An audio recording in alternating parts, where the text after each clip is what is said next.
Boa noite. Boa noite. Deputados do Rio derrubam decisão da Justiça e soltam o presidente da Assembleia. Jorge Piccini e 2 colegas, todos do PMDB, foram presos por corrupção. Plenário do Supremo decidirá sobre a denúncia contra PMDBistas sem foro. A defesa de Temer pediu a suspensão do processo contra Gedel, Cunha e Henrique Alves. Luiz Marinho, presidente do PT de São Paulo, vira réu pela 2ª vez. Ex-prefeito de São Bernardo, ele é acusado de fraudes no Museu do Trabalhador.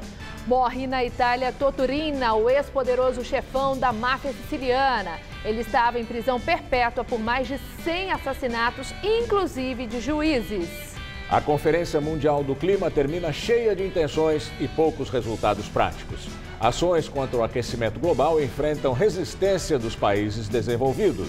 E na série Cara de São Paulo, você vai conhecer o mestre baiano Malungo. Ele comanda uma roda de capoeira que leva esperança aos viciados da Cracolândia.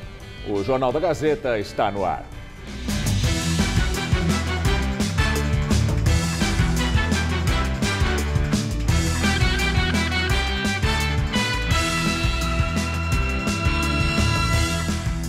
A Justiça aceitou denúncia contra o ex-prefeito de São Bernardo e presidente estadual do PT, Luiz Marinho, e mais 15 pessoas por suspeita de desvio de recursos do Museu do Trabalhador.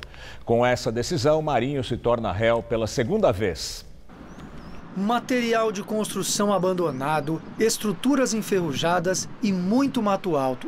Um vigia confirma que os trabalhos estão parados. Faz tempo que está parado, não? Olha, faz um tempinho, desde o ano passado. Para os moradores de São Bernardo do Campo, uma promessa que virou revolta. Isso aqui é um desleixo deles mesmos, dos estados, dos órgãos públicos, que deixa gastando o dinheiro da gente, que fica uma esculambação dessas daí. O Museu do Trabalho e do Trabalhador foi idealizado para contar a história das lutas operárias no ABC Paulista, reduto do ex-presidente Lula, condenado na Lava Jato a 9 anos e meio em primeira instância. A obra deveria ter ficado pronta em 2013 e estava orçada em mais de 21 milhões de reais. A maior parte viria do governo federal, na época comandado por Lula. A outra parte bancada pela Prefeitura de São Bernardo, liderada na época por Luiz Marinho, do PT. Hoje, a Justiça tornou o ex-prefeito réu pela 2ª vez por envolvimento em fraudes na obra. O juiz substituto Márcio Martins de Oliveira também acatou a denúncia do Ministério Público Federal contra outras 15 pessoas, incluindo arquitetos, engenheiros e ex-secretários municipais. O grupo é acusado pelos crimes de fraude em licitações e desvio de recursos públicos. Em julho, Marinho já havia se tornado réu por suposto superfaturamento de quase 8 milhões de reais da construção. O Jornal da Gazeta esteve aqui diversas vezes e mostrou o abandono do terreno. Segundo a denúncia, desde o início da concepção da obra já havia sinais de ilegalidade. Todas as etapas, além da construção, como a manutenção do terreno, já estavam direcionadas para um grupo específico de empresários para que fosse burlado o processo de licitação. O MP também pede o ressarcimento de 20 milhões de reais aos cofres públicos aqui da cidade. A denúncia diz que os envolvidos usaram uma empresa de fachada, a Construções e Incorporações SEI, registrada em nome de Laranjas, que não possuía condições econômicas nem técnicas para executar a obra. Agora, a proposta da atual administração, comandada por Orlando Morando, do PSDB, é desistir do museu e construir um espaço de cultura no prédio. A mudança depende de um acordo com a Procuradoria-Geral da República, que ainda está sendo elaborado. A promessa da gestão tucana é refazer a licitação e retomar as obras no início do ano que vem. É bom ter alguma coisa cultural aqui na cidade, né? Vai incentivar o pessoal a gostar. E não tem. Em nota, a assessoria de Luiz Marinho nega as acusações. Diz que o ex-prefeito tem absoluta convicção da lisura do processo de licitação e obra do Museu do Trabalho e do Trabalhador. Aluno que depredou uma sala na Universidade da Zona Leste de São Paulo com um taco de beisebol passou por uma audiência de custódia e vai responder o processo em liberdade. O ataque teria sido uma represália por problemas enfrentados com o TCC, o trabalho de conclusão de curso. No vídeo, gravado com um celular, Gustavo Cardelli, de 21 anos, aparece reclamando em sala de aula por não ter conseguido entregar o trabalho de conclusão de curso da Faculdade de Design. Ele ficou sem grupo porque teria se desentendido com os colegas. A imagem mostra o momento em que Gustavo retira um taco de madeira da sacola que carregava. Gustavo quebrou vidros e cadeiras. Ninguém foi ferido, mas o barulho assustou estudantes também de outras salas e houve correria. A gente ouviu um pipoco e até então a gente achou, nossa, barulho estranho, parecia realmente barulho de tiro mesmo. Eu olhei pra fora e vi um monte de gente correndo, gritando, apavorada. Foi na hora que eu avisei as minhas amigas, falei, gente, tá acontecendo alguma coisa porque tá todo mundo saindo correndo. O estudante acabou contido por colegas e seguranças da faculdade e levado pela polícia. Gustavo passou a noite na delegacia e hoje foi libertado pelo juiz depois de pagar fiança no valor de um salário mínimo. Ele terá de se apresentar no fórum a cada 2 meses e será encaminhado para tratamento psicológico. Gustavo vai responder por ameaça, pânico e danos à Universidade São Judas, que fica na Moca, na Zona Leste. As penas somadas podem chegar a 4 anos de cadeia. O Jornal da Gazeta tentou contato com a família, a defesa do aluno, mas não teve resposta. No dia em que completa 1 ano de prisão, o ex-governador do Rio de Janeiro, Sérgio Cabral, do PMDB, foi alvo de um protesto bem-humorado de servidores públicos. Teve champanhe, fogos de artifício, bolo e música.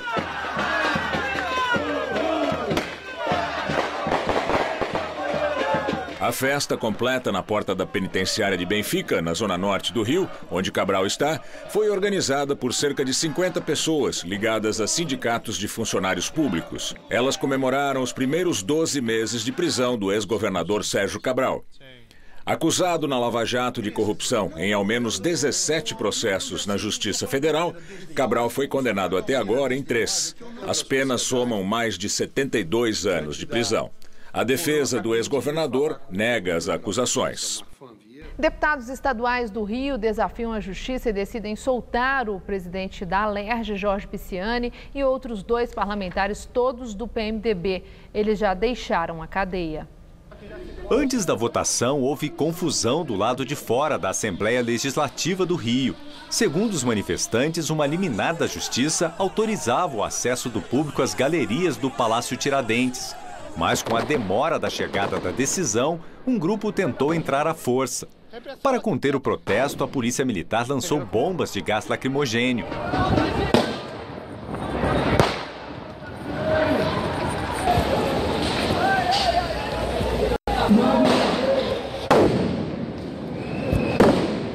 No plenário, deputados favoráveis à manutenção da prisão dos parlamentares e contra se revezaram na tribuna. O mais exaltado foi o deputado André Lazzaroni, do PMDB. Ele se licenciou da Secretaria de Cultura do governo Pezão para votar. Ele defende a soltura dos deputados. Eu tenho certeza, nesse plenário, nesse país, não tem santo. Não tem santo nesse mundo. Se fôssemos tantos aqui, não estaríamos. Já a oposição era contra a liberdade dos parlamentares.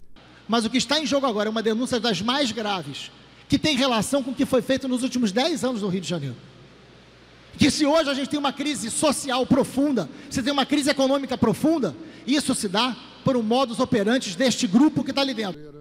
A votação no plenário foi aberta e no painel eletrônico. Foram 39 votos a favor da revogação da prisão dos deputados, com apenas 19 votos contrários e uma abstenção. As prisões de Jorge Pisciani, Paulo Melo e Edson Albertassi foram determinadas ontem pelo Tribunal Regional Federal da 2ª Região. Os deputados são acusados de receber propina da FETransport, a federação que reúne as empresas de transporte do Rio de Janeiro. Em troca, os parlamentares agiam para beneficiá-las. De acordo com o Ministério Público, a propina paga foi de mais de 100 milhões de reais. De acordo com a Procuradoria, eles continuaram a receber os repasses mesmo após a prisão do ex-governador Sérgio Cabral no ano passado. Com a decisão da Assembleia, os 3 deputados podem voltar ao exercício do mandato parlamentar. O Ministério Público Federal diz que vai recorrer. Agora o comentário de Josias de Souza, direto de Brasília. Ele fala sobre a impunidade que assusta os brasileiros. Os políticos brasileiros fundaram o MFP, Movimento Fora Povo. Todas as pesquisas de opinião informam que a corrupção está na lista dos problemas que mais inquietam o brasileiro. A Lava Jato animava a plateia com a perspectiva de igualar todos os transgressores perante a lei. De repente, o vendaval que ameaçava os corruptos foi substituído pela mesma velha brisa de sempre, a brisa da impunidade. Insatisfeitos com o foro privilegiado, os políticos agora perseguem a blindagem absoluta. O mais trágico é que eles fazem isso com a ajuda do Supremo Tribunal Federal, que, sob a presidência gelatinosa da ministra Carmen Lúcia, não só lavou as mãos no caso de Aécio Neves, como autorizou o Senado a sumir com o sabonete. Ao permitir que Aécio recuperasse o mandato e se livrasse do recolhimento domiciliar noturno, não pelo peso dos seus argumentos, mas pela força do compadrio e do corporativismo, o Supremo acionou um abracadabra que fez aflorar o lado alibabá das assembleias legislativas. A conversão de imunidade em impunidade já livrou a cara de deputados estaduais em Mato Grosso e no Rio Grande do Norte. Vem agora o escárnio do Rio de Janeiro. A melhor arma contra o movimento Fora Povo é o voto.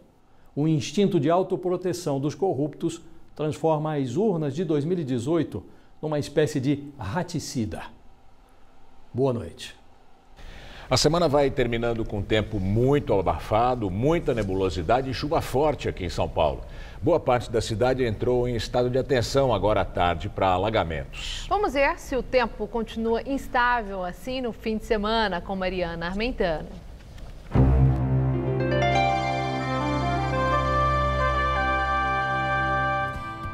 A meteorologia alerta para chuvas fortes no centro-sul do Brasil, mas a praia está garantida no Nordeste. Áreas de instabilidade associadas a uma frente fria vão deixar o tempo bem fechado, principalmente entre o Paraná, Santa Catarina, sul de São Paulo e sul do Mato Grosso do Sul. O alerta é para chuvas fortes nesse sábado. E olha, no domingo essas chuvas mais volumosas se espalham mais ainda e chegam aqui em São Paulo. Vamos ver aqui como fica a nossa tabela de temperaturas para amanhã?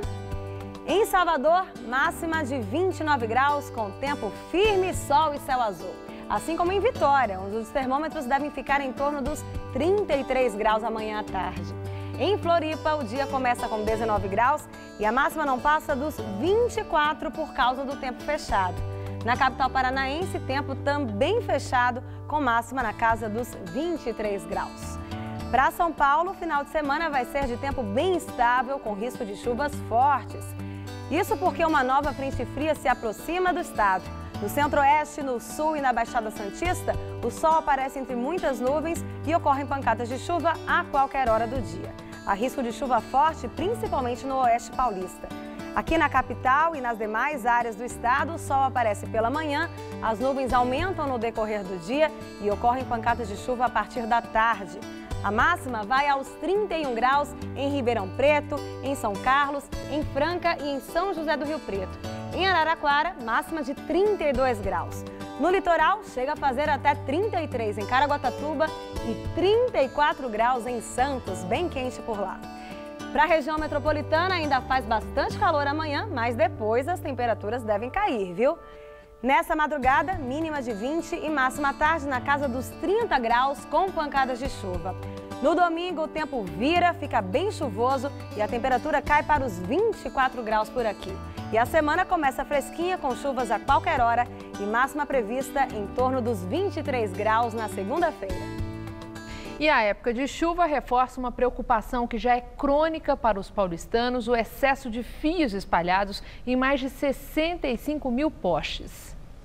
Toda vez que um caminhão tem que entrar na garagem desta empresa na Moca, Antônio se reveza com outro funcionário para levantar o fio que está caído. Estou aqui já há um ano e 6 meses, mas ele não estava assim não, ele estava mais alto, mas depois de uns 3 meses para cá ele desceu. Nós convidamos o engenheiro Cláudio Cabreira para uma volta pela região. Tempo suficiente para constatar que o problema é comum. Esses cabos baixos, eles podem provocar qualquer tipo de acidente, desde um caminhão enroscar e derrubar a rede de postes, né? Porque isso aqui é um cabo que oferece uma certa tração, ou até mesmo dependendo do material, se for cobre, por exemplo, alumínio, ele pode transmitir um choque a um ser humano, pode ser até letal. A cidade de São Paulo tem 65 mil postes, são 17 mil quilômetros de fios e na maioria é essa confusão. Tem poste no meio da calçada, muita sobra de cabo enrolado, fio solto e até casa de marimbondo. Na rua Ribeiro de Lima, no Bom Retiro, não há um poste que não esteja sobrecarregado, num emaranhado que até sufoca. Incomoda bastante, né? Porque fica uma poluição, uma sujeira visual. É muito feio, é muito... Bom, simboliza a cidade, né? A região é a primeira a passar pelo projeto lançado em agosto pela Prefeitura, que pretende enterrar 66 quilômetros de fios até julho de 2018. Nesta fase, as empresas de telefonia e TV a cabo vão retirar os cabos e a AS Eletropaulo os postes. Na rua José Paulino, uma das mais movimentadas do bairro, o trabalho já foi feito. Fica mais limpa, né? A poluição visual, né? Diminui bastante. E não é só porque fica mais bonito, não. Enterrar fios, retirar postes é uma questão de segurança. E é justamente nessa época do ano, quando o período de chuvas se aproxima, é que a gente começa a se lembrar dos problemas. Em outubro do ano passado, um homem morreu na zona oeste da cidade após ser atingido pela fiação. Estava chovendo muito e árvores derrubaram um poste. Além de tragédias, vários bairros ficaram no escuro por dias depois das tempestades. Para o especialista, é preciso intensificar o trabalho de enterramento. No ritmo que está, seriam necessários 257 anos para que todos os postes desapareçam da nossa vista. Você vai reciclar muita coisa, a partir do cobre da rede elétrica, os postes, tudo isso tem seu valor, que teria que ser subtraído do pseudo ou suposto custo caro de enterramento. O esporte a serviço da cidadania. Há 4 anos, uma roda de capoeira é realizada 2 vezes por semana na caótica Cracolândia, no centro de São Paulo. A ideia de levar alívio e esperança aos usuários partiu do experiente mestre Josuel Vitalino. Conhecido como Mestre Baiano Malungo, ele é um personagem que é a cara de São Paulo.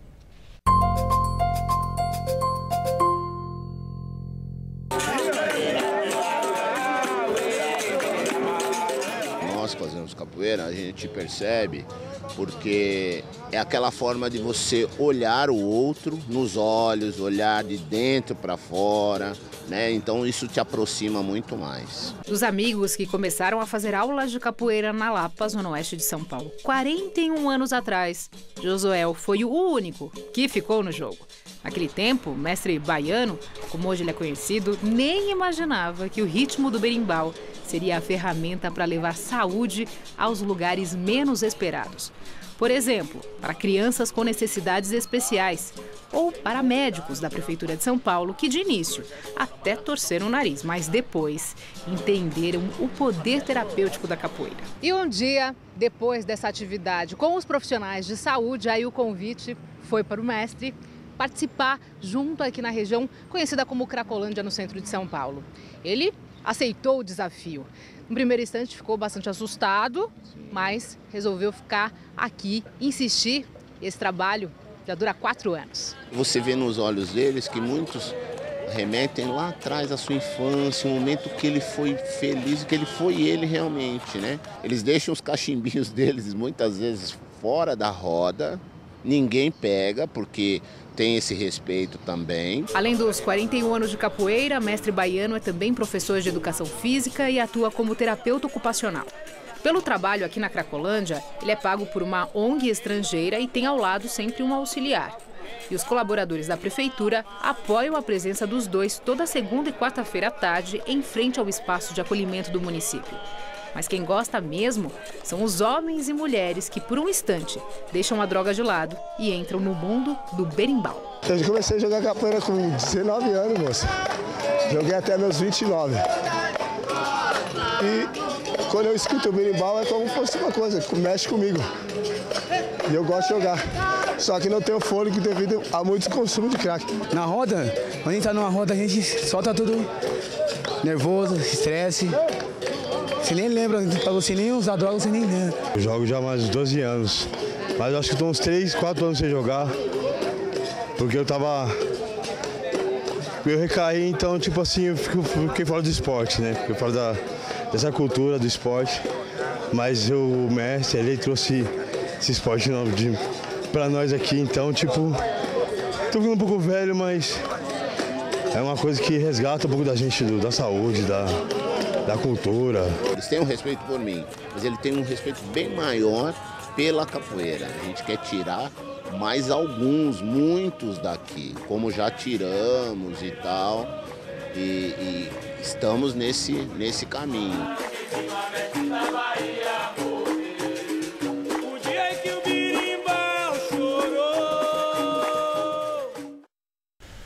O plenário do Supremo Tribunal Federal vai decidir sobre a suspensão da denúncia contra o chamado quadrilhão do PMDB. A decisão foi tomada pelo relator da Lava Jato na Corte, ministro Edson Fachin. A defesa do presidente Michel Temer havia pedido a suspensão das investigações da denúncia de organização criminosa oferecida pela Procuradoria-Geral da República contra integrantes do PMDB da Câmara, inclusive para os acusados que não têm foro privilegiado. São os casos de Rodrigo Rocha Loures, o homem da mala de R$500 mil da JBS Friboi, do ex-ministro Gedel Vieira Lima e dos ex-presidentes da Câmara, Henrique Alves e Eduardo Cunha. Todos foram denunciados em setembro pelo então Procurador-Geral da República, Rodrigo Janot. No começo do mês, Fachin tinha determinado que estes casos iriam para a primeira instância. Temer, os ministros da Casa Civil, Eliseu Padilha, e da Secretaria-Geral, Moreira Franco, que também foram denunciados, conseguiram barrar na Câmara o prosseguimento das investigações até o fim do mandato presidencial. Cunha, Rocha Loures, Henrique Alves e Gedel também pedem que as investigações só avancem quando o presidente Temer deixar o cargo. A decisão de Fachin de enviar para análise do plenário significa na prática que o STF vai discutir se a imunidade do presidente Michel Temer, que teve o processo barrado na Câmara, se estende aos outros denunciados. Ainda não foi definido quando a questão será discutida. Ao pedir a paralisação dos processos, a defesa de Temer alegou que, embora a investigação não tenha mais o presidente como alvo, poderá resvalar nele. Ao denunciar os políticos, Rodrigo Janot afirmou que a quadrilha do PMDB da Câmara recebeu mais de R$587 milhões em propina, que teria sido desviada de diversos órgãos públicos, entre eles Petrobras, Furnas, Caixa Econômica e Câmara dos Deputados. Todos os envolvidos negam as acusações. O governo da Itália confirmou a morte do ex-poderoso chefão da máfia siciliana, Salvatore Riina. Ele mandou assassinar Giovanni Falcone, o magistrado italiano que inspira o juiz Sérgio Moro da Lava Jato. Salvatore Riina, que cumpria 26 penas de prisão perpétua, morreu aos 87 anos de câncer. Conhecido como Totò Riina, ele nasceu no vilarejo de Corleone, perto de Palermo, a capital da Sicília, numa família de camponeses pobres. Com 18 anos, entrou para a Cosa Nostra e, com o tempo, assumiu a chefia da máfia siciliana. Ele mandou dinamitar os magistrados Giovanni Falcone e Paolo Borsellino, que combatiam o crime organizado. Foi acusado de 86 homicídios.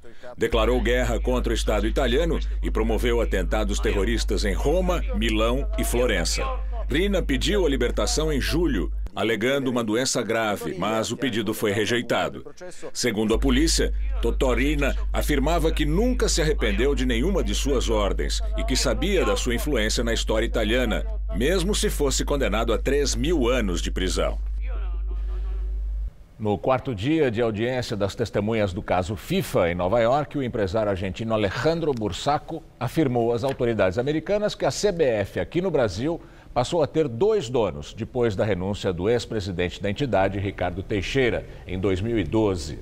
Segundo o argentino Marco Polo Del Nero e José Maria Marim, dividiam as funções na CBF e funcionavam como presidente e rei da entidade. Enquanto Del Nero tomava as decisões importantes, Marim discursava e representava a confederação em eventos públicos pelo mundo. Alejandro Bursaco reafirmou aos promotores americanos que pagou R$8 milhões em propina para José Maria Marim, que está em prisão domiciliar em Nova York e participa do julgamento.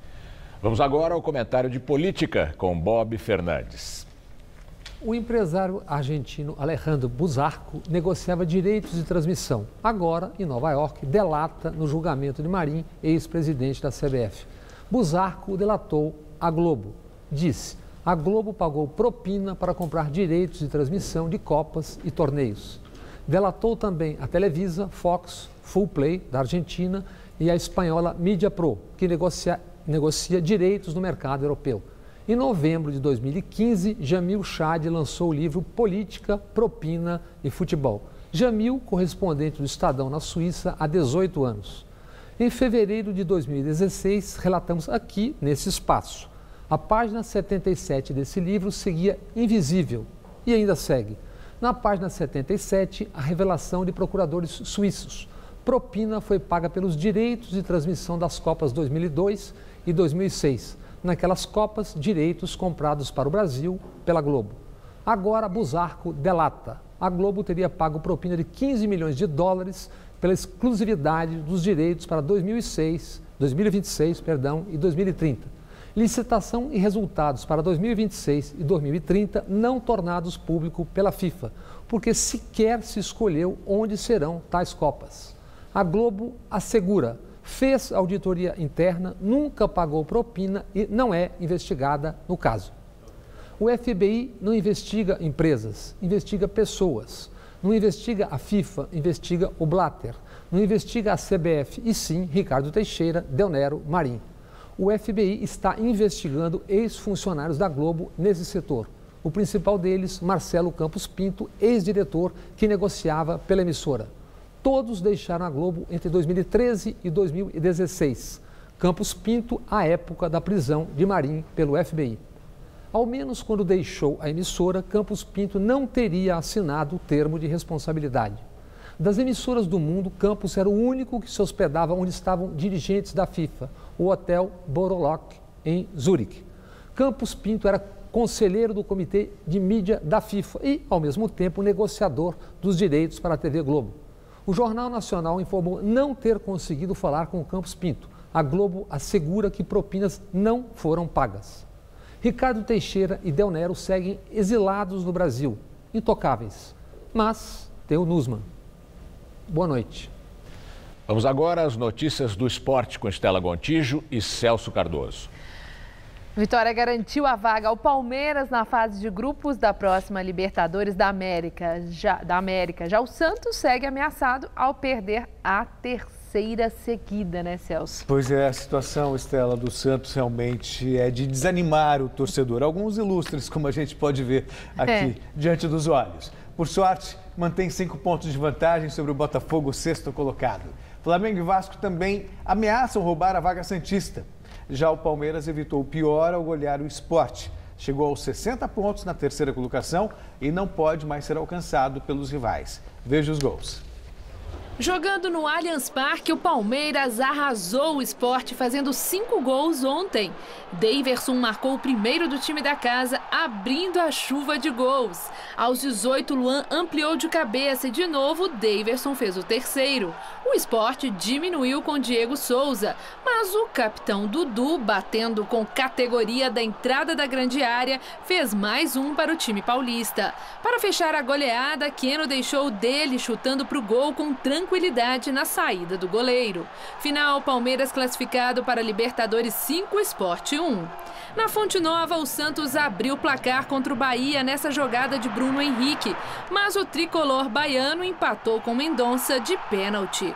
O volante Alisson dos Santos se atrapalhou ao cortar a bola e marcou contra para o time baiano. Para completar a noite ruim do time da Vila, o juiz viu pênalti mais uma vez nesse lance e na cobrança Edgar Júnior deixou o dele e garantiu a 13ª vitória do Bahia no campeonato. 3-1 placar final.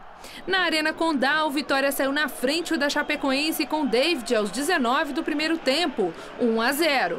5 minutos depois, Arthur Caíque usou a cabeça para deixar tudo igual. Já no segundo tempo, Túlio de Melo, também de cabeça, garantiu os 3 pontos para a Chape, 2-1. No Engenhão, o Botafogo recebeu o lanterna do campeonato, Atlético Goianiense, que marcou o primeiro com Jorginho. A resposta do time carioca veio logo em seguida, com João Paulo, tudo igual, 1-1. Mas Luiz Fernando deixou dele na etapa final e assegurou a vitória do Atlético, 2-1.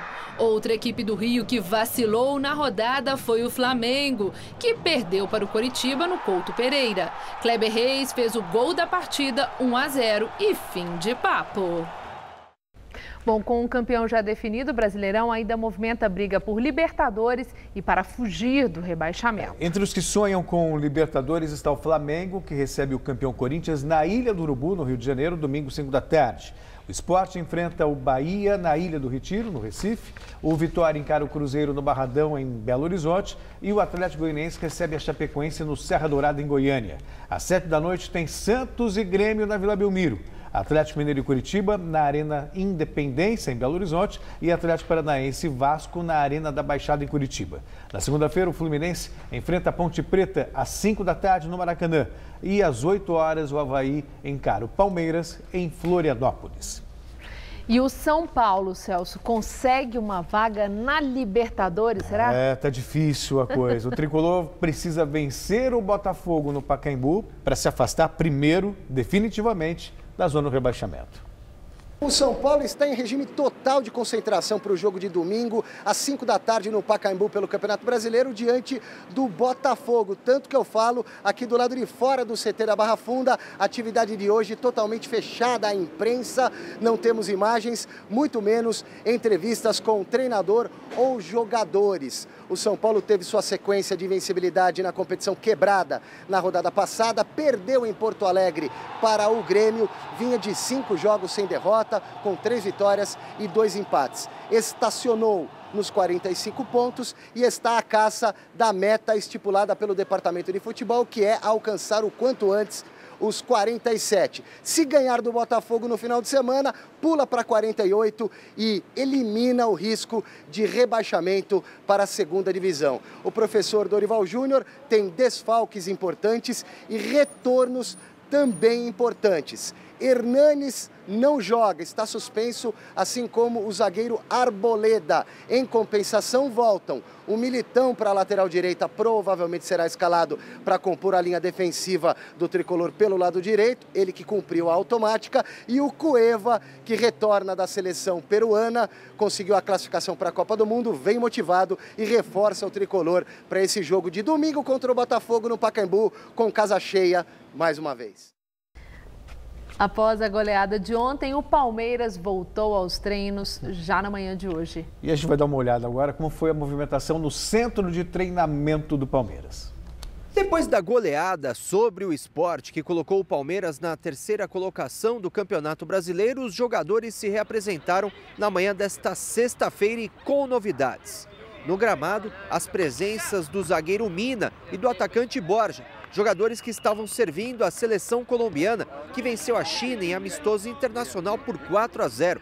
Estão à disposição do técnico Alberto Valentim para a próxima partida nesta segunda-feira contra o Avaí, fora de casa. Quem conversou com a imprensa foi o zagueiro Luan, jogador que marcou um dos gols na goleada sobre o Sport e falou sobre diversos momentos desse ano, com problemas de lesões e também de adaptação.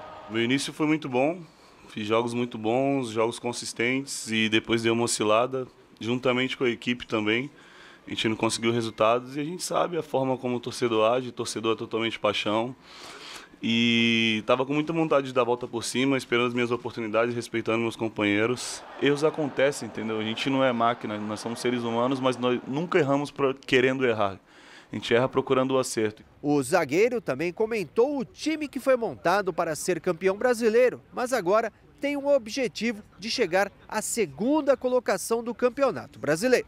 O título não tem como mais, então nós vamos mirar esse 2º lugar e vamos atrás dele, porque se a gente parar e pensar, 5, 6 dias atrás tinha tanta gente aqui no portão que dizia que ninguém prestava mais. Então futebol é assim, você tem que provar a cada dia, a cada jogo, que você merece estar vestindo a camisa de um grande clube como o Palmeiras, senão as cobranças, as críticas voltam a acontecer e tira esse ambiente de tranquilidade e paz para você trabalhar. Então a gente quer muito buscar esse 2º lugar, quer muito ser campeão do retorno e esses são os nossos objetivos e a gente vai em busca deles. Então eu falei ontem na zona mista que passado esses 3 jogos, a diretoria tem que rever todo o planejamento deles, e nós também, jogadores, temos que botar a cabeça no travesseiro nas férias e pensar tudo que a gente fez de bom e tudo que nós poderíamos ter feito. Então esse é o nosso pensamento, e a gente vai ter que seguir agora jogo a jogo nesses 3 jogos aí e dar a vida. Pois é, Celso, ele falou que eles têm que se esforçar bastante. Eu gostaria de saber, eles jogaram bem mesmo com essa goleada? O placar é mentiroso. No primeiro tempo o Sport mandou no jogo, poderia ter feito 2-0, 3-0. Aí no segundo tempo, sim, o Palmeiras conseguiu fazer os gols e vencer por 5-1, com 2 gols no final, depois dos 40 minutos. Quer dizer, mas para o Palmeiras foi bom, isso que é importante, garantiu já a vaga na fase de grupos.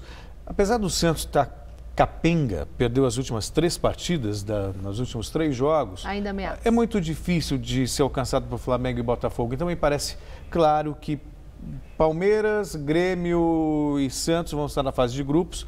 Se o Grêmio ganhar a Libertadores, aí pode abrir uma outra vaga na fase de grupos. Aí vão brigando Flamengo, Botafogo, Vasco da Gama. Tem uma série de clubes brigando ainda, que tem chance. Tá certo, então certo? Bom fim de semana. Para você também até segunda. Com você, Gamberini. Com os problemas na economia, supermercados e empresas apostam agora em frutas e legumes com pequenas imperfeições para driblar a crise e evitar o desperdício de comida. Marinaldo aperta, escolhe e só leva para casa se o produto estiver perfeito. E para economizar... comprar o menos possível. Mas tem gente que prefere carrinho cheio, mesmo em tempo de crise econômica. Por isso, o Paulo vem ao mercado às sextas-feiras, dia em que essa banca está montada. O programa Únicos da rede Carrefour ainda está em fase de testes em 2 lojas de São Paulo. Aqui são oferecidos produtos com defeitos na casca ou com formatos que não seriam aceitos e, por isso, acabariam descartados. A qualidade está boa. Elas são bem firmes também, não está passada não. As frutas e legumes vendidos em sacos de 1 quilo são, em média, 30% mais baratos. O quilo da cenoura estava R$ 2,99 na banca comum e R$ 2,09 pelo programa. Para esse professor, especialista em negócios do varejo, não faz parte da nossa cultura o consumo de alimentos feios, mas isso está mudando. Uma taxa de desemprego em torno de 13%, obviamente as pessoas buscam ter economia de alguma forma. A outra coisa é uma mudança de hábito de consumo mesmo. As pessoas consumiam muito em alimentação fora do lar e o que está acontecendo é que justamente por essa crise, com essa taxa de desemprego, as pessoas começam a buscar alternativas. Não é um modismo, não é uma coisa temporária, mas sim uma coisa que veio para ficar e que é uma tendência de mercado. Mini maçã e mini manga, uma batata doce em S, um tomate em coração e uma abóbora esquisitona fazem parte da cesta dos rejeitados. São produtos que nem chegariam aos supermercados por estarem fora do padrão de consumo. Antes, iriam parar no lixo, agora viraram oportunidade de negócio.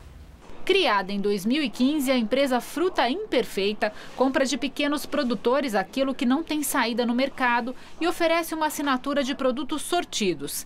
Receber em casa uma cesta de 5 quilos toda semana custa R$ 96 por mês. Por enquanto, o serviço só está disponível na Zona Sul de São Paulo. O fundador da empresa diz que o negócio evita desperdício de 24 mil toneladas de alimento todos os meses e que esse é o principal fator que move os clientes. No início, muitas pessoas procuraram mesmo os nossos produtos pelo preço que é mais baixo, pela comodidade de receber em casa, mas aí a gente viu que os clientes que realmente ficavam com a gente são aqueles que estavam preocupados com o meio ambiente mesmo, com a redução de desperdício e com a conscientização, que a gente estava propondo. O Ministério Público instaura inquérito para apurar suposto esquema de fraudes em licitações no Comando Geral da Polícia Militar de São Paulo. As irregularidades teriam acontecido em compras de mais de 200 milhões de reais feitas pela PM entre 2005 e 2012. O tenente-coronel José Afonso Adriano Filho é suspeito de chefiar o esquema. Ele indica que outros 18 coronéis e um deputado estadual receberam recursos desviados da corporação no esquema que envolveria ainda diversas empresas. Adriano Filho, que está preso desde março, já é réu em ação por improbidade administrativa por fraudes semelhantes em procedimentos licitatórios. No ano passado, quando teve os bens bloqueados, o tenente-coronel só tinha 2 imóveis em nome dele. O que se descobriu em outubro é que outros 10, alguns em nome dos filhos, foram vendidos em série pela família a partir de 2012, quando os desvios na PM passaram a ser investigados. No mesmo período, Adriano e familiares receberam 18 milhões de reais em depósitos. A média do salário do oficial era de R$9 mil por mês. Ele admite parte dos crimes e procura fechar o acordo de delação premiada. Pesquisa do IBGE mostra que faltou trabalho para 26 milhões e 800 mil brasileiros no terceiro trimestre. Esse indicador da PNAD contínua inclui a taxa de desocupação, a de subocupação por insuficiência de horas e a força de trabalho potencial, que são as pessoas que não estão procurando emprego, mas estariam disponíveis para trabalhar. De acordo com o IBGE, na comparação anual, houve queda no número de trabalhadores com carteira assinada em 23 estados, com estabilidade em Alagoas e Mato Grosso, e aumento no Amazonas, Bahia e Maranhão. Já o número de trabalhadores por conta própria cresceu em 18 estados. Agora vamos ao comentário de economia com Vinícius Torres Freire. Como a gente acabou de ver, o IBGE soltou uma baciada de números sobre o trabalho no Brasil. Uma baciada de números e principalmente de lágrimas. Há uma melhorazinha. O desemprego diminui um pouquinho, mas os trabalhos que aparecem são em geral precários, sem carteira assinada. Mas há tristezas novas na pesquisa trimestral do IBGE, além dos horrores de sempre. Mulheres e negros ganhando menos do que homens e brancos, por exemplo. A taxa de desemprego é de 12,4%. São quase 13 milhões de pessoas que procuram emprego, mas não acham. Mas ainda existem outros 6 milhões de pessoas que queriam trabalhar mais horas, mas não conseguem por não terem oportunidade. Não são desempregadas, são subocupadas. Juntas, pessoas desempregadas e subocupadas são mais de 19 milhões, mais de 18% da força de trabalho do Brasil. O número de pessoas subocupadas que trabalham em período menor que o integral porque não conseguem, subiu 30% desde o ano passado. E os jovens? O desemprego entre as pessoas de 18 até 24 anos é muito maior do que a média do país. É de 26,5%. Pelo menos 1 em cada 4 jovens que procura trabalho não acha. Tem coisa ainda mais triste. Dos quase 13 milhões de desempregados, 40% estão sem trabalho faz mais de um ano, apesar de estarem procurando. São mais de 5 milhões de pessoas nessa situação. Mais de 2,5 milhões procuram trabalho faz mais de 2 anos. São desempregados crônicos. Como a gente viu também, tem um monte de gente em trabalho precário, sem carteira, por conta própria, fazendo bico. Muitos trabalhando em tempo parcial porque não conseguem trabalho em tempo integral. Agora tem a reforma trabalhista. Isso vai mudar? De início, o mais provável é que o pessoal que trabalha fazendo bico ou sem contrato seja regularizado. Mas o trabalho precário, por poucas horas, deve continuar por algum tempo ainda. É possível que alguns contratos por tempo integral, para piorar, se transformem em trabalho intermitente, contrato por hora. Então, cresce de alguma maneira a precarização. É possível que no curto prazo o número de empregos aumente um pouquinho, mas a precarização não deve melhorar tão cedo. Boa noite. Vamos falar sobre a saída do paulistano para o feriado. O trânsito continua intenso em grande parte das ruas e avenidas da cidade, além, é claro, das rodovias. A repórter Carla Rodeiro segue na Ponte das Bandeiras, na Marginal Tietê, e tem mais informações. A repórter que está lá agora neste momento. Carla. Pois é, a chuva que começou no fim da tarde complicou ainda mais a vida de quem pretende pegar a estrada para passar o feriadão no interior ou no litoral. O paulistano enfrenta agora 144 quilômetros de lentidão, que é um índice que está acima da média. O pior caminho é o que passa aqui pela marginal do Rio Tietê, especialmente pior no sentido Ayrton Senna, que tem 17,5 quilômetros de filas. A CET diz que a condição do trânsito só deve melhorar depois das 10 da noite. Bem, aqui na Ponte das Bandeiras, na Zona Norte, onde nós estamos, voltou a chover agora há pouco e a cidade inteira permanece em estado de atenção para o risco de enchentes. E isso desde pouco antes das 5 da tarde. Na Marquês de São Vicente, que liga o centro à Zona Oeste, um trecho ficou alagado e os motoristas tiveram bastante dificuldade para passar. Neste momento, há outros 2 pontos alagados que impedem o trânsito de carros. Um na Zona Oeste e outro na Zona Norte. Quem consegue chegar até as rodovias encontra trânsito pesado em quase todas elas na saída para São Paulo.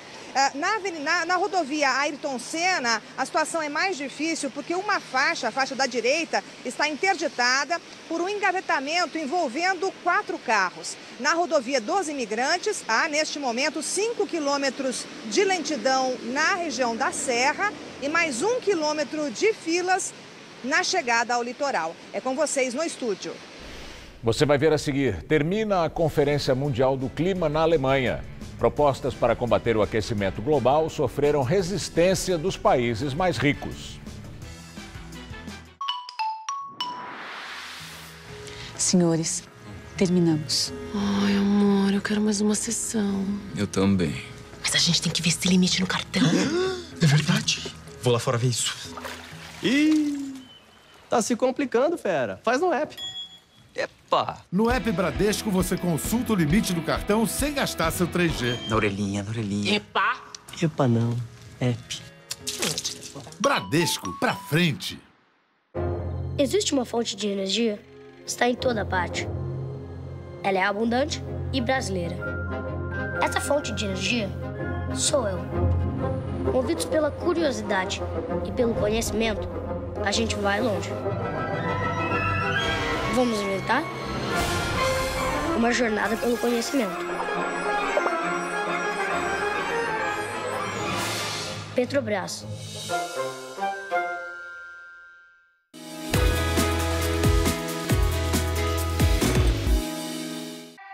Tá a fim de escrever a sua própria história? Que tal dirigir a sua própria vida? Então corre pra cá, que a sua hora chegou. Bem-vindo ao Mundo Casper. O lugar certo para você pensar, criar e questionar. Na Casper, razão e emoção se unem para fazer diferente, fazer melhor. E você? Aceita o desafio? Tem muita coisa nova te esperando por aqui. Faculdade Casper Libero. Vestibular 2018. Paixão por comunicação. R$1 bilhão. É quanto a CPI dos grandes devedores da Câmara dos Vereadores de São Paulo já conseguiu recuperar de impostos atrasados. A Câmara economizou ainda R$60 milhões para destinar à saúde, à educação e outras áreas. Os vereadores sabem que a sua participação é fundamental. Por isso, convidam você a participar das audiências públicas ou acompanhar as transmissões ao vivo no portal e nas redes sociais. É a Câmara de São Paulo trabalhando por uma cidade melhor. Atenção, é inédito. Na Veste Casa, o Black Friday é o mês todo. Até 60% de desconto. Kit colcha casal 3 peças de R$ 99,99 por apenas R$ 39,99 cada. É inédito. Só R$ 39,99 cada. Manta casal por apenas R$ 19,99 cada. Cobertron 2 em 1, 170 fios a partir de R$ 59,99 cada. Chegue cedo. É Black Friday na Veste Casa.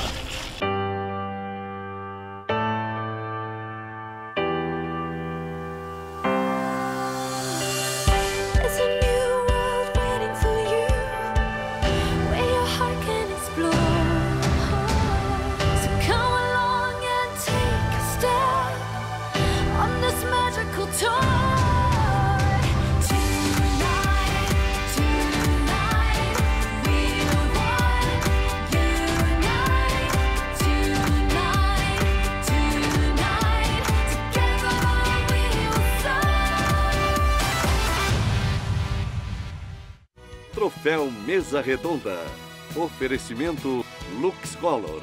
Tudo que é muito bom é tão bom quanto pintar com LuxColor.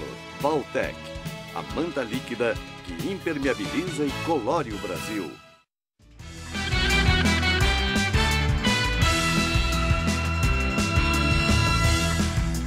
Depois de 2 semanas de negociações em Bonn, na Alemanha, a COP23 termina com a expectativa de que os 197 países presentes ao encontro consigam tirar do papel o Acordo de Paris.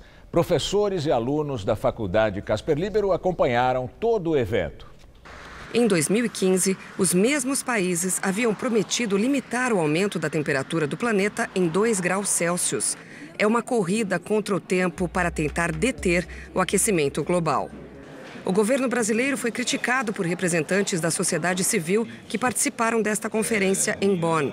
Lideranças indígenas, ambientalistas e várias ONGs acusaram Brasília de andar na contramão do combate ao aquecimento global. O Brasil tem o que comemorar durante essa COP23. Foram liberados vários recursos contra o desmatamento. Somente Reino Unido e Canadá deram 500 milhões de reais para o Fundo Amazônico e também projetos no Mato Grosso e no Acre. Porém, o governo brasileiro está sendo duramente criticado porque tem políticas que incentivam a queima de combustíveis fósseis, como a medida que pode ser aprovada e traz a renúncia fiscal a empresas petrolíferas. O Ministério do Meio Ambiente confirmou que o Brasil vai manter a meta assumida de cortar até 2030 43% das emissões de gases do efeito estufa. E para reforçar a imagem do país, anunciou a candidatura para sediar a COP25 em 2019. Apesar do caráter mais técnico, menos político, a COP23 também teve espaço para cores, culturas, artes e música vindas de todo o mundo.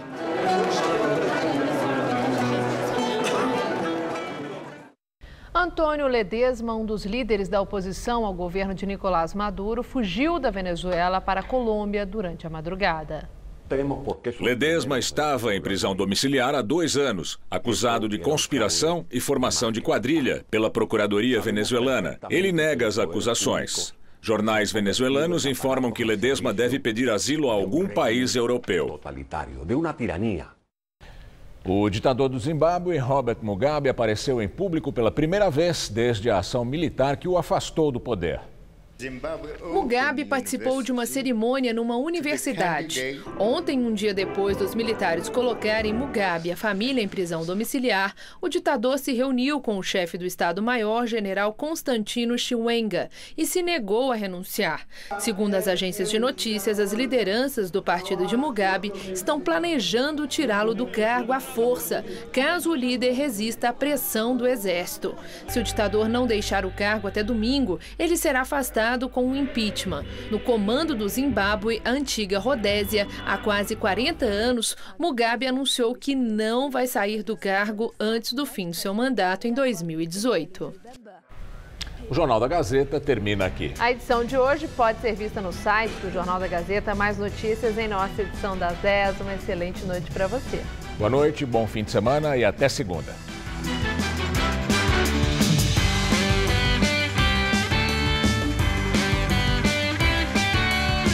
O Grupo Los Castilhos agita a plateia na festa sertaneja com o padre Alessandro Campos. Hoje, 10h30 da noite.